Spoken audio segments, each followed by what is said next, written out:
Hey love, today I want to talk to you a little bit about self-love because self-love is like one of these big things and everyone is trying to um, love themselves, and we very often fail in that, and we are getting angry that it's not really that easy to love yourself. And I was trying to learn how to love myself a good few years. And I was thinking that I'm doing it right, and I was telling myself of these beautiful affirmations. Yet, my choices and the experiences I was attracting to my life were showing me that I don't necessarily love myself yet. And that was a very frustrating moment for me because I was getting irritated by the fact that maybe I don't know how to love myself. Maybe I will never love myself. And I was attracting many disrespectful situations where people was really not treating me the way I would like to be treated. And obviously, people treat you the way you treat yourself. So I knew that there is something in me, and I knew that on some level I cannot love myself so much. So what I've decided to do, that was like a few years ago, and I will share with you this practice because it's a practice that helped me reprogram my mind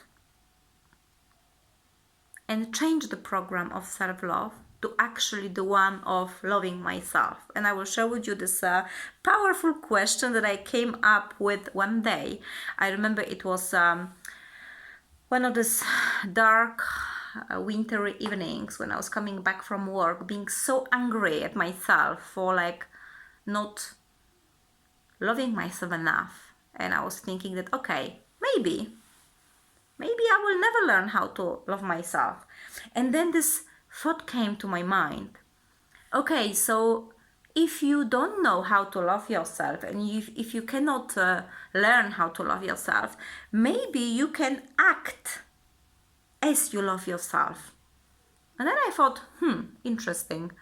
And then I came back home because this thought came when I was walking back from work home. And then I was thinking, okay, so maybe from tomorrow, every single time I have a choice to do or a certain things to choose or whatever, I will ask myself, okay, Magdalena, what would you do if you loved yourself? And there was a situation with a certain people, group of people who were kind of pressuring me sometimes, and I was not respecting and loving myself to say no because I wanted to so much please others. And then the next day, one of those friends asked me something if I was available on one day and whatever. And then I asked myself, okay, Magdalena, what would you answer if you loved yourself? And then I heard this inner, I would say no.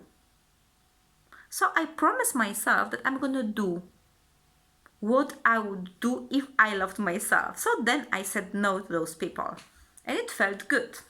The next day, there was again a situation where something happened, and I asked myself, like, I didn't know what to do, and I asked myself, what would you do if you loved yourself? How would you respond to that? And then straight away, I heard this answer from within. You would do this and that. And then I was like, okay, let me do it. And later, it got to the point where even when I was buying the products or like food, I was asking myself, what would I buy if I loved myself? When I was choosing the holiday destination, I asked myself where I would go and what I would do for my holiday if I loved myself. The same was about relating with people and creating relationships. I was always asking myself and listening this answer within, and I've noticed that there is this guidance from inside that is guiding us. And this way I retrain my brain to work as I was loving myself. Because what's happening, you have to remember that your unconscious mind, which stores all the program and the programming from childhood or even from the time when you were still in the womb, this unconscious part stores all the programs and beliefs about ourselves. And it stores them until we give this unconscious new. So, I mean, the unconscious mind doesn't release the stuff.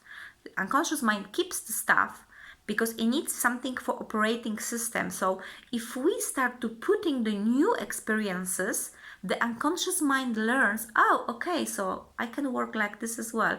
And what's happening, we have to remember that every single time you do something, you respond to something, you either reaffirm the old belief, an old program, or you recreate it in a new way.